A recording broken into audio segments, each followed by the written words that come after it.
berada pada bulan Ramadan yang penuh dengan keberkatan, penuh dengan kemuliaan. Mudah-mudahan apa yang dicari oleh orang yang soleh dicari juga oleh kita.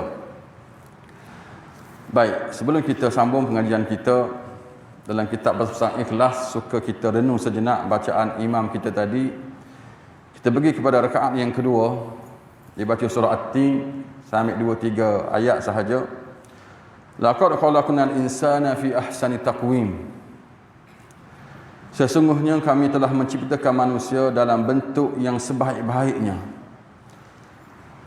Allah ciptakan kita ni sebaik-baik makhluk, bentuk yang paling indah. Selain daripada Khalik, kita panggil makhluk. Makhluk yang boleh keris buat masa ini, setakat ni yang ilmu yang kita ada 7 jenis makhluk.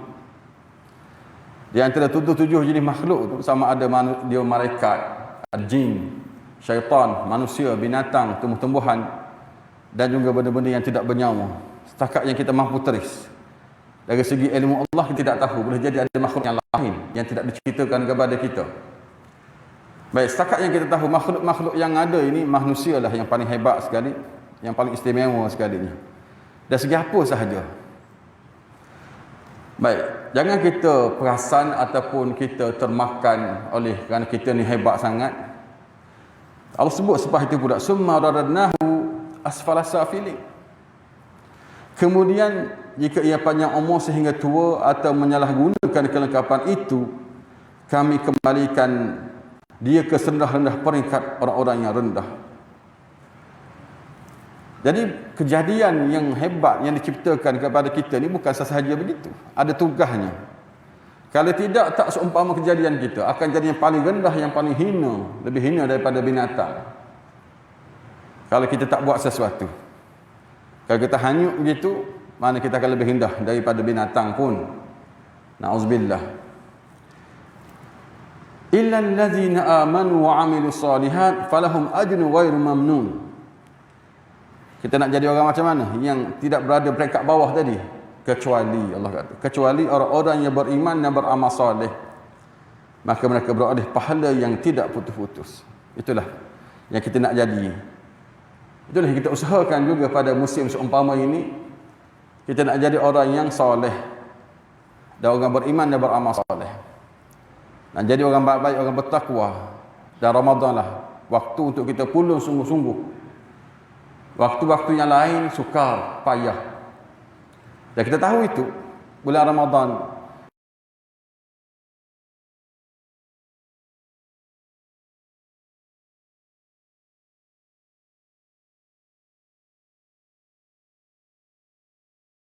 syuhada salihin, yang paling rendah pun salihin, paling rendah. Dan kalau kita ni bukan orang salih, macam mana masuk syurga? Hak milik mereka. Tapi di musim Ramadan ini Allah buka pintu syurga untuk semua orang. Dan kita boleh sahaja, siapa pun dia. Itulah kemurahan Allah, kebaikan Allah. Allah nak semua sekali dia masuk syurga. Baik, itu selingan daripada apa yang dibaca oleh imam kita tadi. Kita pergi kepada pesan-pesan ikhlas, muka surat 83, siapa yang ada buku. Qala musannifu hafizahullah. Oleh itu hukum Allah Subhanahu wa taala perlu dilaksanakan. Hal ini berdasarkan firman Allah Subhanahu wa taala, wasariqu wasariqatu faqta'u aydiyahuma jazaa'an bima kasaba nakalan minallah wallahu azizun hakim. Dan orang lelaki yang mencuri dan orang perempuan yang mencuri, maka hukumnya potonglah tangan mereka sebagai satu balasan dengan sebab apa yang mereka telah usahakan. Yang juga sebagai satu hukuman pencegah daripada Allah. Dan ingatlah, Allah Maha Kuasa lagi Maha Bijaksana. Di sini ni disentuh berkenaan dengan satu hukuman dalam Qanun Jinayah Syar'iyyah. Kita ada 3 bentuk hukum, 3 kategori. Kita ada hukum qisas, hukum hudud dan juga hukum ta'zir. Ada 3 kategori. Jadi dalam ayat yang kita baca ini berkaitan dengan hukuman bagi mereka yang mencuri. Pencuri laki dan pencuri perempuan dari segi undang-undang Islam di bawah hudud, maka kena potong tangan. Itulah hukuman dalam Islam. Sebenarnya dia ada syarat-syaratnya, cuma disebut begini secara umum. Setengah orang dipertikaikan, tak akan mencuri ayam seekor kena potong tangan. Tak akan mencuri pen pun kena potong tangan. Memang dah tidak, dia ada syarat-syaratnya, kita sebut secara umum. Jadi pendetailannya belajarlah, dia adalah cara-cara dia. Kena ada saksinya, kena ada buktinya. Itu penjelasannya panjang lebar, cuma ringkasannya. Dalam Islam, siapa mencuri kena potong tangan. Dan sebabnya ialah sebagai balasan kepada dia, satu, sebagai pencegahan, dua. Bermakna tak berlaku lagi kalau kita buat undang-undang ini, insya-Allah tak berlaku lagi. Orang tak berani nak mencuri, sama ada dia ataupun orang lain. Dia nak mencuri macam mana? Dah tak ada tangan, dah kena potong tangan. Orang lain pun nak mencuri macam mana? Dia mencuri, kena potong tangan. Aku nak mencuri ke? Aku nak merompak ke? Takutlah dia. Allah sebut sekali pencegahan, nakalan minallah. Itu yang kita usahakan ke arah itu bagi orang yang fahamlah. Mungkin setengah-setengah orang dia tak faham. Dia takut kejam, undang-undang potong tangan ni kejam. Itu bab perbahasan panjang lebar dalam bab qanun janah syar'iyyah. Baik. Ayat ini menunjukkan bahawa hanya hukum Allah sahaja yang dapat mengatasi masalah jenayah tersebut. Dan telah nyata hari ini undang-undang cipta manusia itu gagal. Jadi dah terai dah macam-macam negara, macam-macam undang-undang yang ada, yang dibuat oleh manusia, semuanya gagal menyelesaikan masalah manusia. Baik hukum bunuh ke, baik hukum kes rompak ke, jenayah yang lain pun sama. Kes menjadi-jadi. Tapi undang-undang Islam ni kita tidak terai lagi. Kita ambil satu contoh lah, Arab Saudi. Betul lah ada kekurangannya, tapi mereka buat. Bila mereka buat pula melaksanakan ini, kita dapati di sana ni tak sama dengan kita dari segi keamanannya. Baik kes bunuh, kes rompak, kes curi ke, banyak berlaku, tapi tak sebanyak kita. Ya, saya nak tengok sangat, contohnya orang kena pancung. Saya nak tengok sangat, tapi tak boleh. Tak ada peluang, sebab jarang sangat. Kes rompak pun sama. Orang kena potong tangan, jarang sangat berlaku. Di tempat kita, setiap hari orang dibunuh. 2 orang sehari dibunuh. Paling kurang tu setiap hari 2 orang dibunuh di Malaysia. Berbagai cara pembunuhan itu. Baik. Bagi menegakkan hukum Allah, sebagai orang Islam kita perlulah meninggikan kalimah Allah Subhanahu wa taala. Seluruh kalam Allah merupakan isi kandungan dalam Al-Quran yang disampaikan oleh Nabi Muhammad SAW. Dan itulah tugas kita. Tugas kita bukan setakat sembahyang puasa. Ada tugas lain lagi.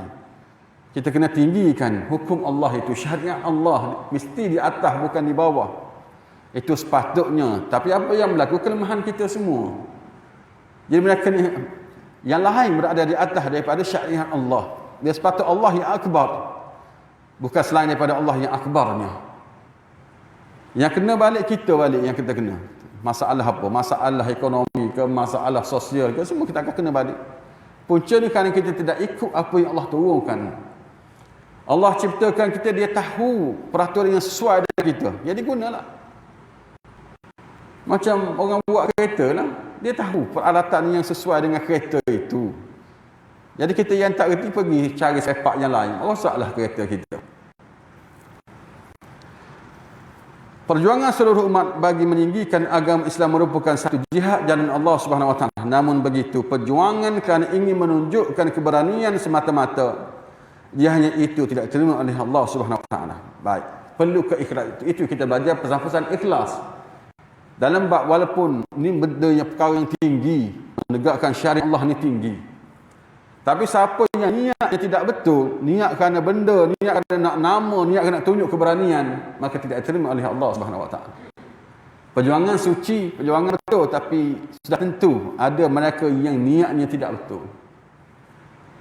Ini bukannya salah Islam, bukan salahnya perjuangan menegakkan Islam itu, yang salahnya orang individu itu.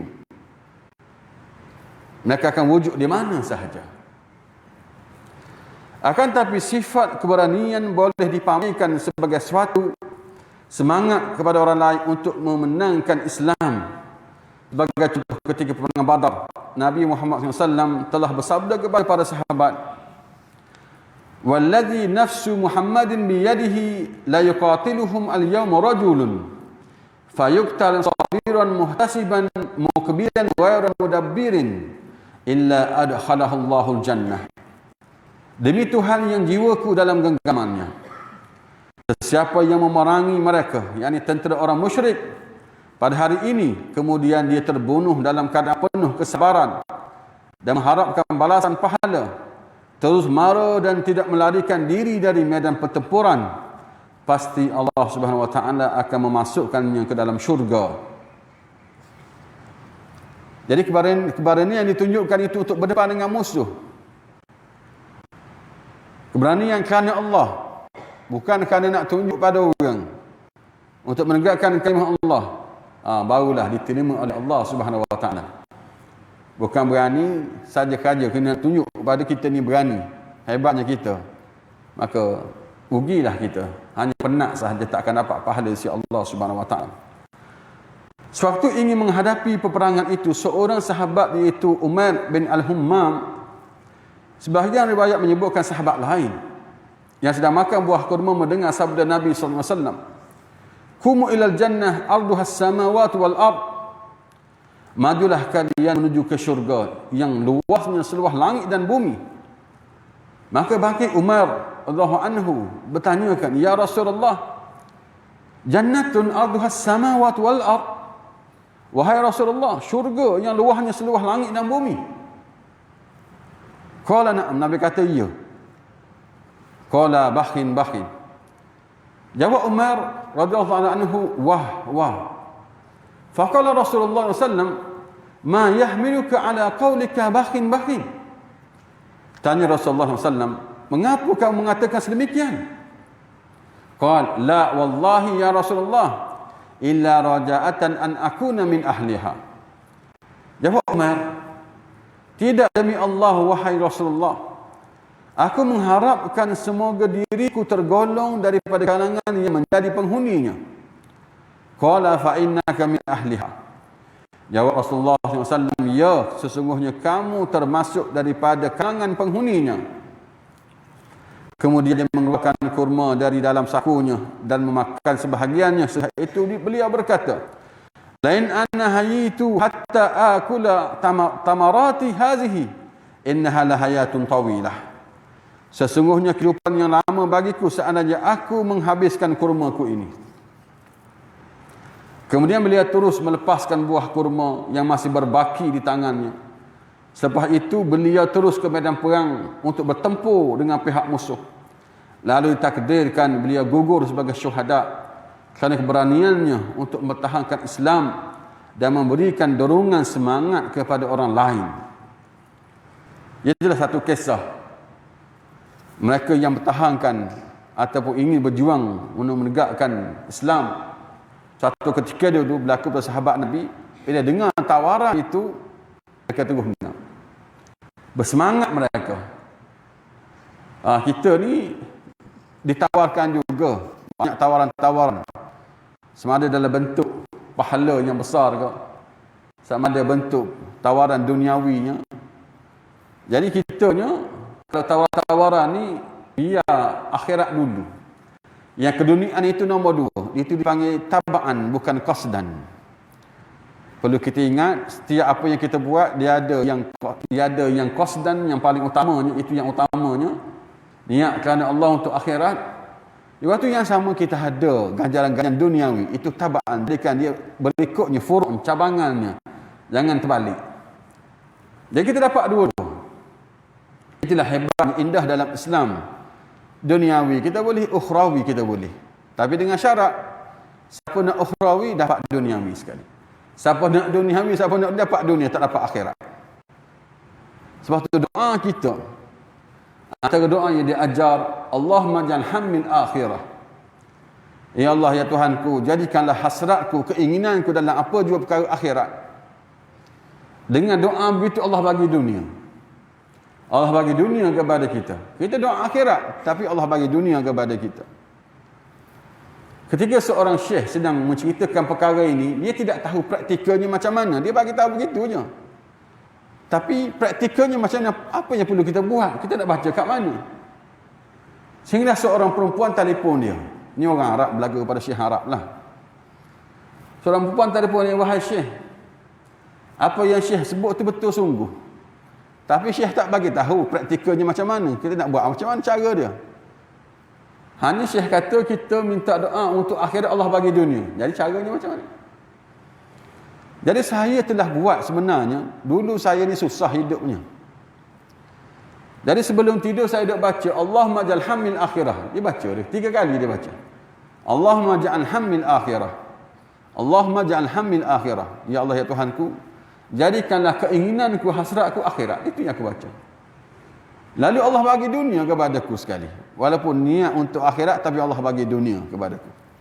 Jadi betul, saya nak bagi tahu bahawa betul apa yang Syekh kata ini. Kita niat apa yang kita buat itu akhirat, Allah bagi dunia sekali. Jadi kalau kita niat dunia saja, dapat dunia je lah. Baik. Namun perlu diingatkan bahawa keberanian yang bertujuan untuk menunjuk-nunjuk sahaja adalah tidak dibolehkan. Tambahan pula Allah Subhanahu Wa Taala menolak perjuangan bagi mempertahankan keluarga walaupun terbukti kesalahannya, kejahilannya dan bukan pula beragama Islam. Walau bagaimanapun, Allah SWT menyuruh supaya kita mempertahankan keluarga sekiranya ahli keluarga sendiri diganggu dan dizalimi. Kerana ini mewajibkan kita untuk mempertahankan keluarga dan sekiranya terbunuh, kita akan memperoleh ganjaran mati syahid. Baik, kalau kita pertahankan keluarga kita, berjuang kerana keluarga, adakah betul ataupun salahnya? Tidak. Jadi kalau semata-mata untuk keluarga, dia boleh tergantung lagi. Boleh jadi betul, boleh jadi salah.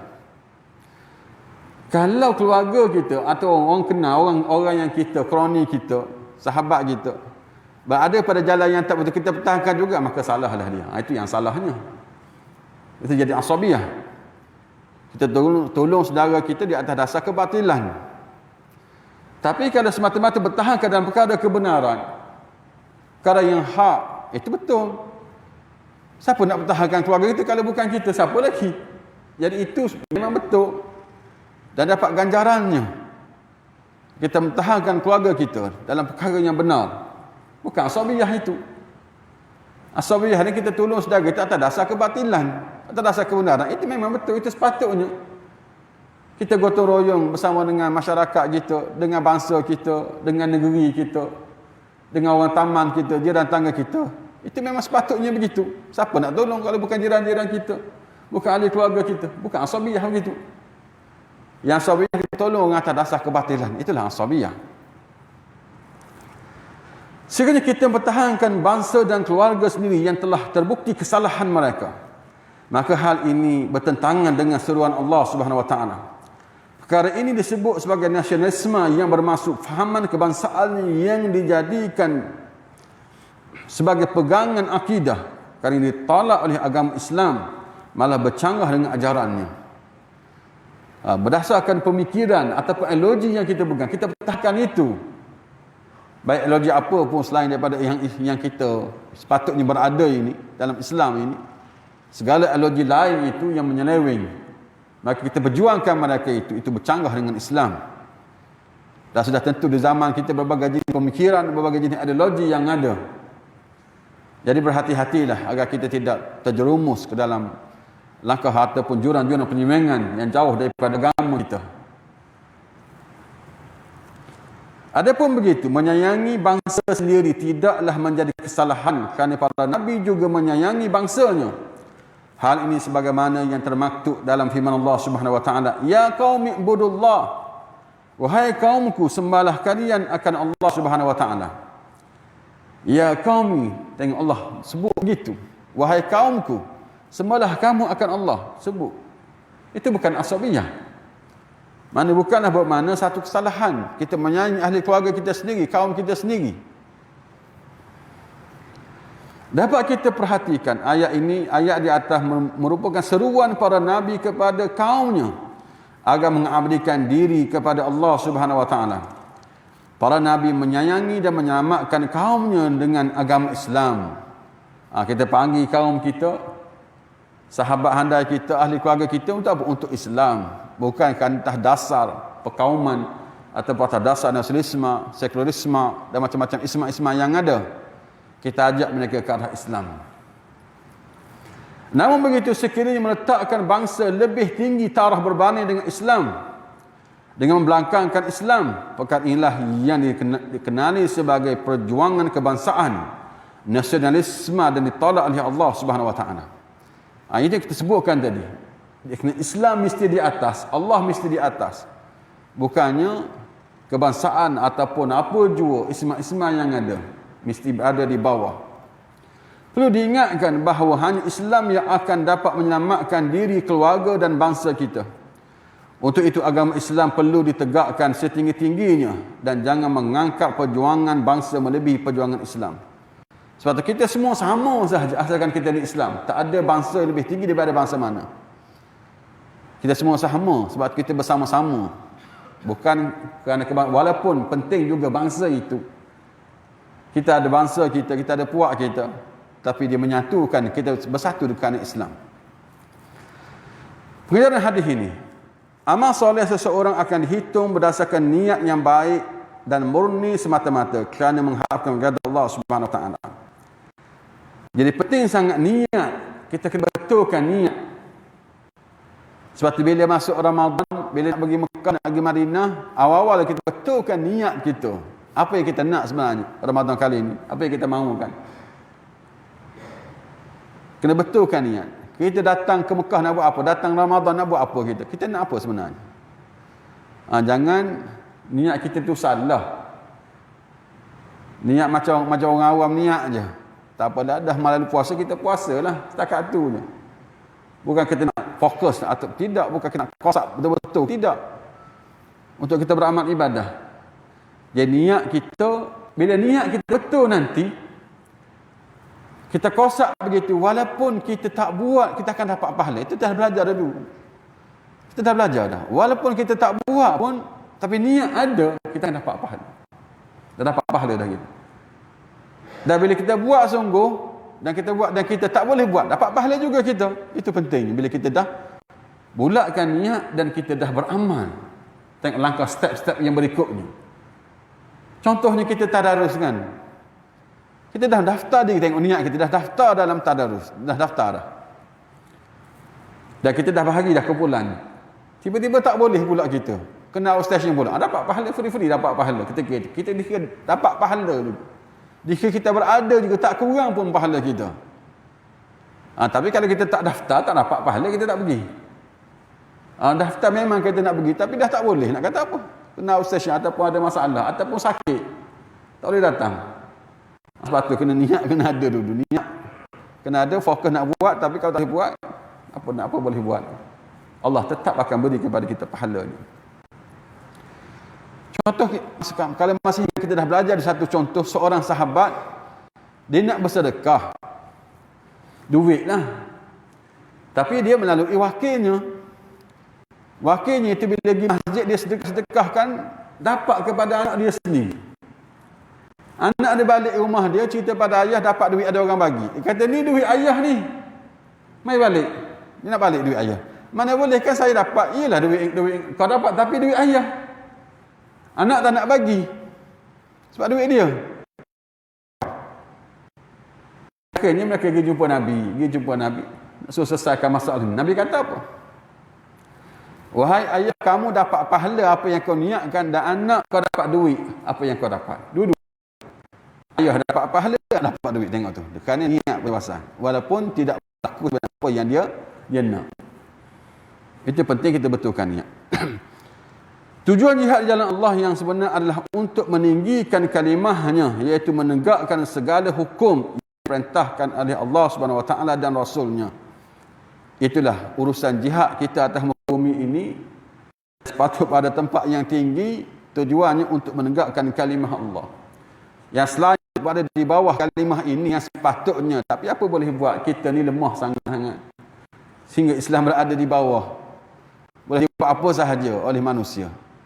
Tapi kita cubalah sekadar kita mampu ke arah itu. Sunnah untuk bertanya akan sebab kepada sesuatu amalan untuk mengetahui hikmahnya. Ini pasal bertanya. Ada dua golongan yang tak akan pandai sampai bila-bila. Syakhsan la yata'allamani abadan. Al-mustahi wal mutakabir. Yang pertama, orang yang malu nak bertanya. Tak pandai sampai bila-bila. Yang kedua, orang takut. Alah, soal masalah ni aku boleh cara sendiri, aku boleh fikir. Dia akan takkan pandai sampai bila-bila. Jadi boleh kita bertanya. Tapi jangan jadi macam orang Yahudi pula. Banyak sangat tanya, semua tanya, sikit pun tanya. Semua tanya. Jadi payah pula. Jangan banyak tanya, nanti susah. Itu orang Yahudi. Dia tanya macam-macam, lembu jenis apa tu kan. Akhirnya payah nak buat. Kalau dia ada arahan dulu sekali tu, buat kan senang, tak ada masalah dah. Dia tanya, akhirnya payah lah. Jadi sekadar yang kita perlu, kita boleh sahaja. Kita bertanya. Baik. Kita pergi kepada tajuk lain. Pembunuh dan mangsa yang dibunuh dimasukkan ke dalam neraka. Wan Abi Bakrah Nufai bin Al-Haris As-Saqafi radhiyallahu anhu anna an-nabiy sallallahu alaihi wasallam qala idza taqal muslimani bisayfayhima fal-qatil wal maqtul fi an-nar.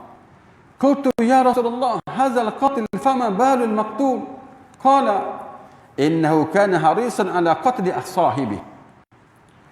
Daripada Abu Bakrah Nufai bin Al-Haris As-Saqafi Allah Ta'ala anhu, bahawa Nabi SAW bersabda, jika dua orang Muslim berhadapan dengan membawa pedang masing-masing, maka yang membunuh dan yang dibunuh sama-sama masuk neraka.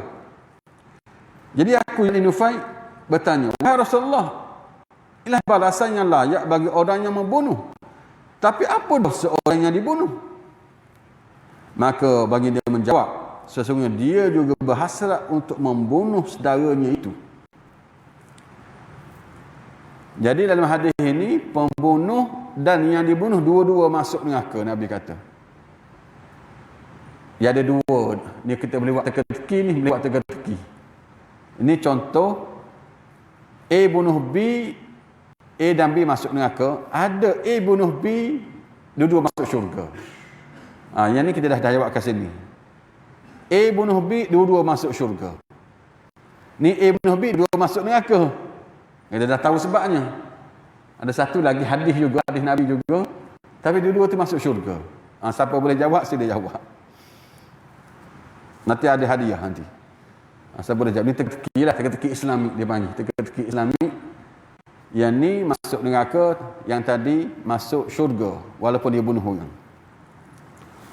Baik, boleh jawab dari Facebook. Jawab kat bawah tu. Saya boleh jawab, saya belanja nasi Arab. Saya belanja nasi Arab. Lama tak belanja nasi Arab. Boleh buka puasa.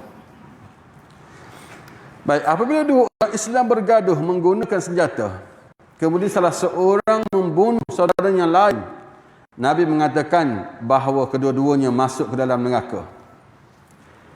Mereka yang ni pembunuh dan orang yang dibunuh dimasukkan ke dalam neraka kerana apa sebab dua masuk neraka?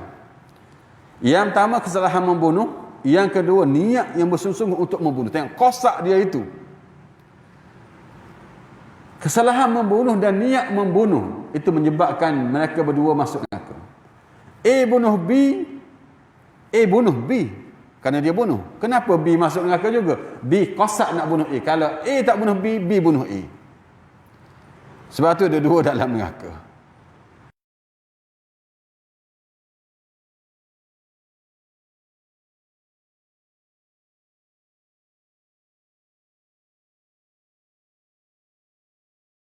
Ini menunjukkan bahawa niat seseorang itu boleh menjadi bencana yang buruk bagi diri masing-masing. Bahkan membunuh merupakan dosa yang sangat besar sebagaimana telah disebutkan dalam Al-Quran melalui firman Allah Subhanahu Wa Taala. Membunuh satu perkara yang amat-amat dahsyat. Kenapa sanggup manusia itu bunuh manusia yang lain? Kan pelik begitu kan? Di mana hati nurani, jiwa sebagai seorang manusia? Tak ada lagi. Boleh bunuh dengan kejam. Sebab tu tak diterima sangat-sangat. Firman Allah Subhanahu Wa Taala, min ajli dhalik katabna ala bani Israel annahu man qatala nafsan bighairi nafsin aw fasadin fil ard fa ka'annama qatala an-nasa jami'a itu kami tetapkan yakni suatu hukum bagi Bani Israel bahawa sesiapa yang membunuh seseorang manusia bukan kerana orang itu membunuh orang lain atau bukan kerana membuat kerosakan di muka bumi, maka seakan-akan dia telah membunuh manusia seluruhnya.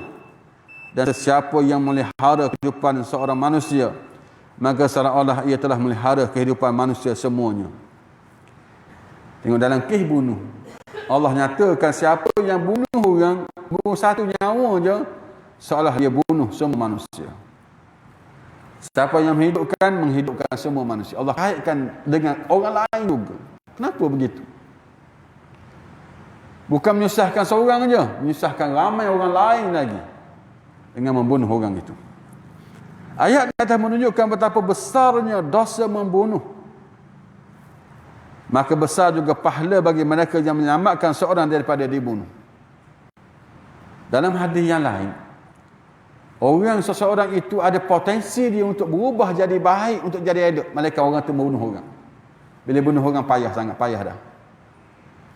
Seolah-olah Allah berlepas diri daripada mereka yang membunuh orang. Tak ada mana payah peluang untuk berubah jadi baik. Selain itu kesalahan yang lain, ada potensi dia untuk berubah.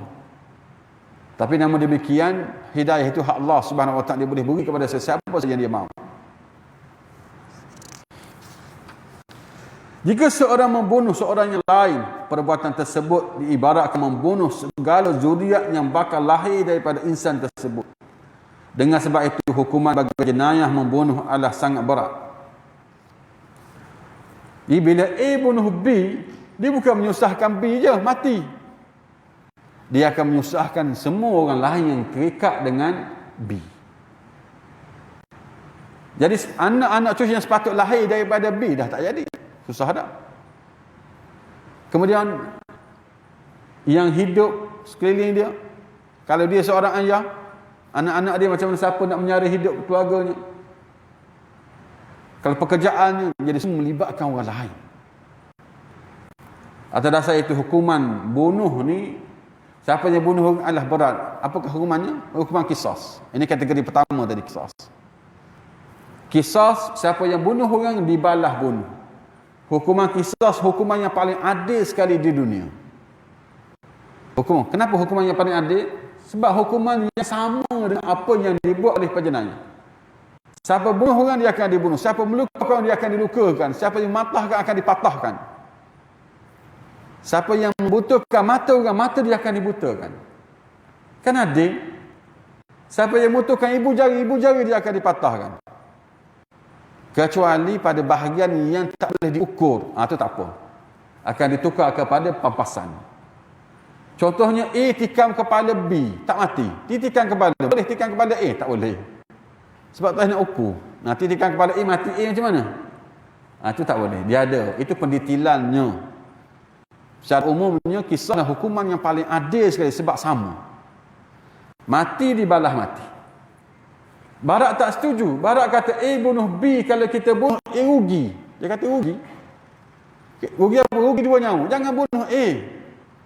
Walaupun A bunuh B, jangan bunuh A. Tidak, kita rugi dua nyawa. Habis buat apa? Bagilah kesedaran. Supaya dia insaf. Masuk penjara buat tempoh tertentu. Kalau dia berubah jadi baik, bebaskan dia. Bebaskan dia. Dia dah bagi motivasi.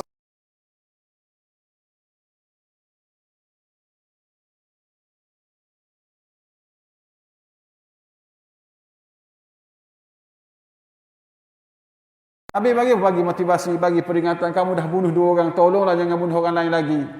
Okey, berubah jadi baik. Bebaskan dia. Macam mana kalau dia bunuh pula D? Jangan bunuh A, nanti jadi 4 orang. Biarlah 3 orang dah mati. Habis bagi motivasi, bagi kesedaran, bagi keinsafan kepada dia. Lepas tu bebaskan kalau dia berubah. Macam kalau dia bunuh pula yang E. Jangan bunuh dia, takut jadi pula apa? 5 orang pula. Habis kalau bunuh 100 orang, jangan bunuh, takut jadi 101.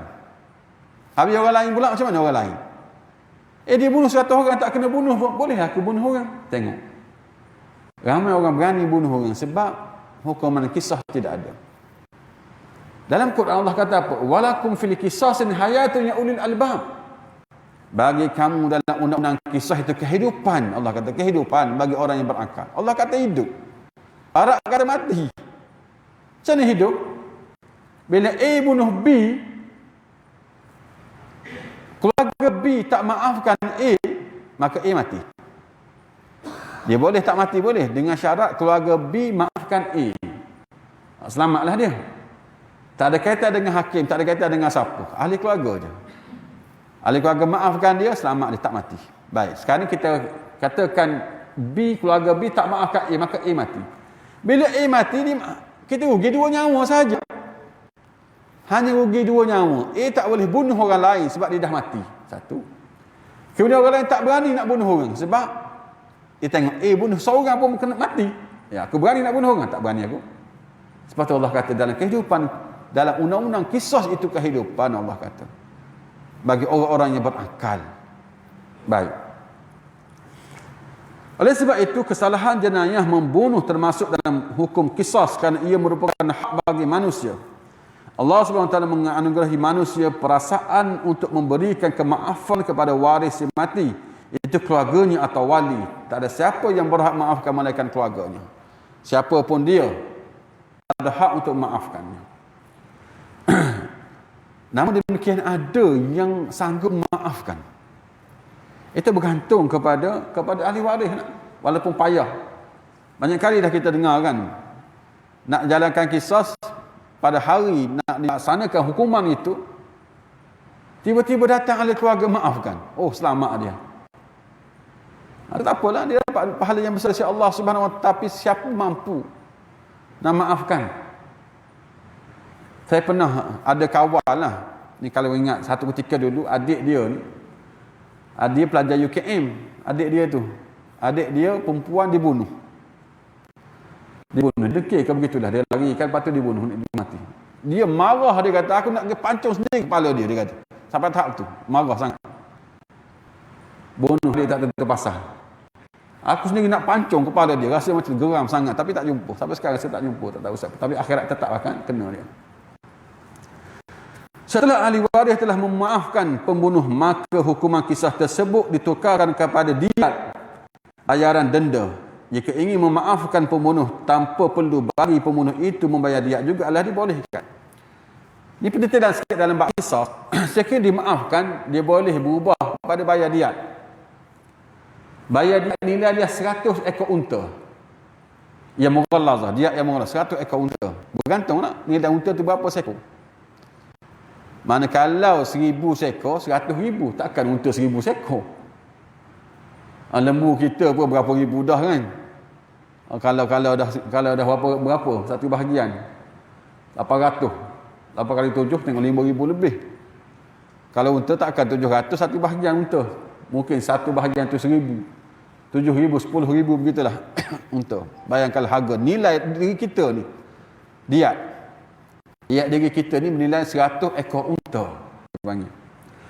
Baik, kalau ahli keluarga memaafkan sampai dia pun tak payah bayar, boleh kalau dia mampu, kalau dia mahu. Tak ada masalah, maafkan begitu saja, dapat pahala besar dari Allah Subhanahu Wa Taala. Pemberian maaf oleh ahli waris kepada pembunuh hakikatnya merupakan satu perkara yang sangat sukar. Misalnya apabila seorang telah membunuh ahli keluarga kita, maka perasaan marah akan membuat-buat sehingga ingin melakukan perkara yang sama kepada pembunuh tersebut. Itu yang saya ceritakan tadi. Siapa mahu maafkan? Tidak semudah itu untuk maafkan. Hanya mereka yang mempunyai kesabaran yang tinggi sahaja mampu untuk memaafkan kesalahan pembunuh tersebut. Adapun membunuh merupakan satu dosa besar, maka maafkan juga akan mendapat pahala yang sangat besar. Jadi siapa yang sanggup boleh maafkan. Dan berlaku dah banyak kali dalam sejarah pembunuhan atau pelaksanaan hukuman qisas ini, ada mereka yang sanggup memaafkan penjenayah. Hadis ke-9 ini menjelaskan bahawa kedua-dua orang Muslim yang bergaduh tersebut, mereka akan dimasukkan ke dalam neraka, sama ada yang membunuh maupun yang dibunuh. Adapun seorang yang terbunuh kerana ingin mempertahankan diri dan keluarganya, maka hal tersebut dikira sebagai mati syahid. Manakala membunuh tetap dimasukkan ke dalam neraka. Selain itu Rasulullah SAW bersabda, yadhakullah ila rajulaini yaktulu ahaduhum al-akhar yadkhulanil jannah yuqatilu hadza fi sabilillah fayuqtal summa yatubu Allah 'alal qatil fayustashhadu. Ini jawapan kuis tadi. Saya tak kena jawapan dah bagi tahu pukul 7.19. Siapa ada jawab sebelum itu dapat hadiah. Sekarang ni jawapan kuis yang tadilah. Ini jawapannya. Yang dua-dua masuk syurga tu. Ini jawapannya. Allah SWT sangat suka akan dua orang, iaitu yang membunuh dan yang dibunuh, sehingga kedua-duanya dimasuk ke dalam syurga. Terbalik. Yang tadi dua-dua masuk neraka, tapi ada juga yang bunuh orang A bunuh B, B masuk syurga pula. Bagaimana boleh berlaku? Salah seorang yang berperang di jalan Allah hingga beroleh mati syahid, sementara Allah menerima taubat yang membunuh, lalu dirinya juga meninggal dalam keadaan syahid. Jadi mudahnya yang ini, jawapannya ini, rupa-rupanya seorang itu pejuang Islam berada mempertahankan Islam, yang kedua itu musuh Islam, orang kafir contohnya. Jadi orang kafir bunuh orang Islam, mati syahid dia mati syahid. Kemudian dia bertaubat, dia masuk Islam yang membunuh tadi. Jadi masa dia mati pun dia masuk syurga juga. Jadi dua-dua boleh masuk syurga. Yang contoh tadi dua-dua masuk neraka, yang ni sekarang ni dua-dua masuk syurga. Baik. Pengajaran hadis ini. Seorang yang telah berniat untuk melakukan sesuatu maksiat dan telah berusaha untuk melaksanakannya akan diazab oleh Allah Subhanahu wa taala. Niat untuk melakukan sesuatu. Boleh jadi kita pernah dengar juga satu hadis Nabi yang lain. Satu hadis, siapa yang berhasrat untuk buat baik, kemudian dia buat baik, ataupun kemudian dia tak buat baik. Yang kedua, siapa yang berhasrat untuk buat jahat, kemudian dia buat jahat, ataupun dia tak buat jahat. Ada berapa kategori itu? Baik, kita ambil satu-satu. Siapa yang berhasrat untuk buat baik, kemudian tak buat baik, dapat satu pahala. Dapat satu pahala. Siapa yang berhasrat buat baik, kemudian dia buat baik, dia akan dapat pahala berganda-ganda. Kemudian siapa yang berhasrat untuk buat jahat, kemudian tak buat jahat, dia dapat pahala juga, tak jadi buat jahat. Dia niat nak buat jahat tapi tak buat jahat, dia akan dapat pahala. Siapa yang buat jahat, niat buat jahat dan buat jahat, dia dapat satu dosa. Itu hadis yang kita biasa dengar. Tapi pendetilannya, bila kita gabung dengan hadis ini, dia ada pengecualiannya ataupun pendetilannya. Itu secara umum memang basic kita faham macam tu. Siapa yang niat buat baik, tak buat baik pun tak apa, dapat satu pahala. Okey, basic. Siapa yang niat buat baik kemudian buat baik, kita akan dapat pahala yang berlipat kali ganda lagi. Tengoklah kategori apa. Kita baca Quran tinggi pahala, kita sembahyang berjemaah dapat pahala tinggi. Dia bukan satu dah. Dapat 27, dapat 10, dapat 10, dapat ataupun lebih lagi. Baik, di sini setengah-setengah ulama perbahasan yang tinggi-tinggi, mereka kata bukan hasrat sahaja. Mereka kata qasad. Itu saya biasa sebut istilah qasad dan juga niat biasa. Lain. Bermakna kalau niat biasa tak dapat pahala. Kalau niat biasa, tahun ni kita nak pergi Mekah 10 kali, nak pergi buat umrah 10 kali. Adakah dapat 10 kali umrah? Mereka kata belum tentu. Sebab setakat niat, ramai orang boleh niat. Yang dimaksudkan dalam hadis itu ialah qasad. Apa beza niat dengan qasad? Lain. Qasad ni kita bukan niat sahaja, kita fokus, kita qasad memang nak buat sungguh. Lepas tu dapat pahala sebab kita nak buat sungguh. Yang ni Allah bagi pahala. Tiba-tiba tak jadi. Tak boleh nak buat sebab mungkin masalah PKP ke atau masalah lain ke, ada halangannya menyebabkan kita tak jadi pergi. Baru itu baru dapat pahala. Setakat niat sahaja, ramai orang boleh niat, Tuhan tahu. Ni niat saja ya ni. Betul-betul niat saya dapat apa, dia pun niat macam-macam. Jadi kita kena pilih Ataupun kita kena strategi kan, buat dua-dua sekali. Niat juga, tapi kosak-kosak juga. Dikhawatiri takut ya perbahasan yang tinggi-tinggi ni, Allah kira yang tu takut-takut. Jadi rugilah kita ni, niat banyak dah tapi tak dapat rupanya kena kosak. Baik. Tengok yang sekarang ni yang dosa, dapat dosa mana. Tapi kenapa yang kita tidak cerita ni, yang dia niat nak buat jahat tu dapat dosa? Walaupun tak buat. Dia tak buat pun sebab dia mati. Sekarang sama juga. Bagi siapa yang kosak betul-betul nak buat jahat, dia dapat dosa. Walaupun tak buat lagi. Sebab tu, A bunuh B, dua-dua masuk neraka. Sebab kalau A tak bunuh B, B bunuh A, memang dia konsentrate, memang nak bunuh semua. Sebab tu dia bergaduh. Jadi B telah kosakkan dia nak bunuh A sebenarnya. Siapa konsentrate nak buat jahat kemudian tak jadi, dia tetap dapat dosa. Jadi bagi praktikal kitanya dalam bab buat jahat ni, jangan kosaklah. Niat saja sudahlah. Kalau aku free boleh buat jahat. Patutnya jangan niat langsung. Anda kata nak niat juga buat jahat, jangan kosak. Setakat terlintas begitu sudahlah. Jangan konsentrate, takut konsentrate nak buat jahat sungguh. Cuma-cuma terhalang, dapat dosa juga. Baik. Seseorang yang telah berniat untuk melakukan sesuatu maksiat dan telah berusaha untuk melaksanakannya akan diazab oleh Allah. Itu maksudnya. Dia telah konsentrate, dah fokus, memang nak buat, tapi tak tercapai hasrat kejahatannya itu atas sebab-sebab tertentu. Peringatan kepada umat Islam supaya menghindari perbalahan dan pergaduhan sesama sendiri. Itu memang jelaslah. Jangan, kalau bergaduh pun berbaiklah. Dan di sini satu lagi, pihak ketiga, damaikanlah antara dua pihak yang bergaduh itu dan boleh menipu. Kalau kita belajar lebih lanjut lagi, dia ada menipu dibolehkan dalam Islam. Walaupun hukum asal menipu itu tak boleh. Berdusta ni tak boleh, berdusta hukum asal tak boleh. Tapi bila kita belajar dipanggil fiqh alawiyat, fiqh keutamaan, ataupun kita belajar maslahah dengan mafsadah. Maslahah ni kepentingan, mafsadah tu kemudaratan. Bila kita belajar dua, dia ada tiga kategori lah. Yang pertama, masalah bertemu dengan maslahah. Kepentingan bertemu dengan kepentingan, nak pilih yang mana satu. Dia ada ilmu dia. Yang kedua, mafsadah dengan mafsadah. Keburukan, kemudaratan dengan kemudaratan. Kita nak pilih yang mana satu. Kita nak pergi satu jalan, yang ni ada anjing, yang ni ada singa. Kita terpaksa menempuh dua jalan ni. Salah satu ni, pilih yang mana satu. Jadi pilih yang kurang kemudaratan. Anjing dengan singa, baik anjing lah kot. Maka kita kata begitu kan, singa berat gitu.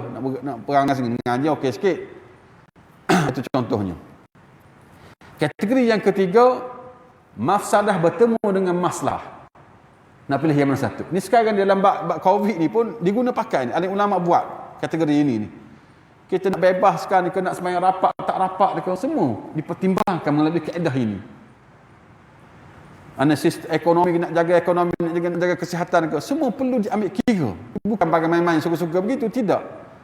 Dia ada ilmunya yang begitu teliti, begitu detail untuk dibuat pilihan. Jadi sama dengan apa yang kita sentuhkan di sini ni. Yang kita kata tadi, contohnya berdamai. Berdamai ni maslahah. Satu kemaslahatan berdamai. Jadi menipu itu mudarat, kemudaratan, mudarat, menipu. Cakap dusta, menipu, kemudaratan. Perdamaian itu satu kemaslahatan yang besar. Tengok bertembung antara dua. Jadi oleh kerana perdamaian itu penting, besarnya, maka dibolehkan kita menipu. Menipu macam mana? A bergaduh dengan B, kita pergi jumpa B. A cakap dekat aku, dia nak cuba baik dengan kau, wahai B. Kau rasa macam, betul dia kata macam, betul. Aku sebenarnya pun nak baik juga dengan dia. Jadi kita tipu, sebenarnya kita tipu je. Supaya mereka berdua berdamai itu. Boleh begitu. Itu contohnya pertembungan dua perkara yang masalah dengan mafsadah, tengok yang mana lebih utama. Walaupun ada mafsadahnya, kemudaratannya, tapi dia kecil, maka dibolehkan, diabaikan kemudaratan ataupun kemudaratan yang kecil itu. Baik. Peperangan sama umat Islam dengan tujuan duniawi semata-mata adalah tidak dibolehkan.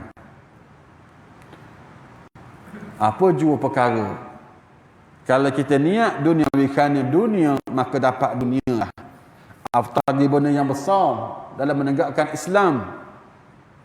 Tegakkan Islam tapi untuk duniawi, dapat duniawi dia. Walaupun benda tu benda patutnya ikhlas lah. Pergi berjihad tapi untuk duniawi, ada orang macam tu. Sebab tu Nabi kata, Nabi pernah dah tegur sahabat-sahabatnya. Bila mereka kata yang gugur syahid itu syurga, syurga dah. Kamu nak tahu? Dia syurga. Allah sahaja yang tahu. Tapi kita mengharapkan dia syurga sungguh lah. Tapi untuk confirm syurga pada seorang itu, kita tidak tahu. Itu hak Allah Subhanahu Wa Taala. Jadi kita boleh kata kaedah. Sebab tu alim ulama dia sebut kaedah sahaja. Dia tak hukum orang, dia sebut kaedah.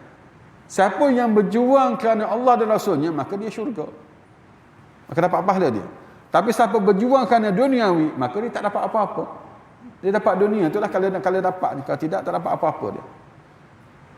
Itu kaedahnya.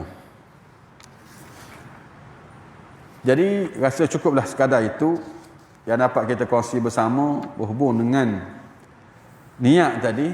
Kita pun ada kaitan dengan kita juga berada di bulan Ramadan. Jadi niatlah dengan sebaik-baiknya, kosaklah betul-betul untuk kita fokus beramal ibadah pada bulan yang mulia ini. Jadi bersama-samalah dengan ahli-ahli jemaah kita di sini, banyak program yang telah kita rancang, macam-macam lah, semua telah diisytiharkan itu. Jadi pakat-pakat berebutlah kita, sama ada tadarus ke, sama ada kita mari sembahyang berjemaah ke, sama ada kita qiyam nanti ke, ataupun infak ke, atau pulang lah. Yang penting buatlah program-program seluruhnya yang kita mampu. Cuba jadi abid, cuba jadi orang yang betul-betul menghidupkan Ramadan ini. Biarlah dia lebih baik daripada Ramadan yang lalu. Bergantung kepada kita semua, lah. Biar kita rasa seronok. Ramadan masuk, Ramadan seronok kita. Tak macam rasa dulu rasa lain, rasa tahun ni rasa lain lah, rasa seronok. Tu betul lah tu. Masuk Ramadan rasa seronok. Atau tanda Allah nak pilih kita tu, Allah nak pilih kita. Siapa tak rasa apa lagi itu sama je. Masalah tu. Ada yang tak kena. Masing-masing tanya diri sendiri, bila masuk Ramadan rasa macam mana? Rasa beban ke, rasa satu masa baru untuk kita sama-sama pertingkatkan, berusaha untuk melaksanakan amal ibadah sebaik-baiknya ataupun sebanyak-banyaknya. Dia bergantung pada diri masing-masing. Siapa yang tak rasa apa lagi, kena cek. Ataupun dengan bahasa lain, kena bertaubat. Takut-takut kerana kita ni berdosa, Allah tak permudahkan kita. Allah halang kita daripada kita sujud kepada dia, kita baca kitab dia, kita sebut nama-nama dia. Allah tak permudahkan sebab kita banyak dosa. Jadi kena bertaubat. Masih ada peluang lagi untuk kita bertaubat, dan insya-Allah Allah akan bagi kepada kita ni perasaan, kesedaran untuk kita mengisi masa-masa Ramadan dengan cara yang terbaik. Wassallallahu ala sayyidina Muhammad wa ala alihi wasallam. Assalamualaikum warahmatullahi wabarakatuh.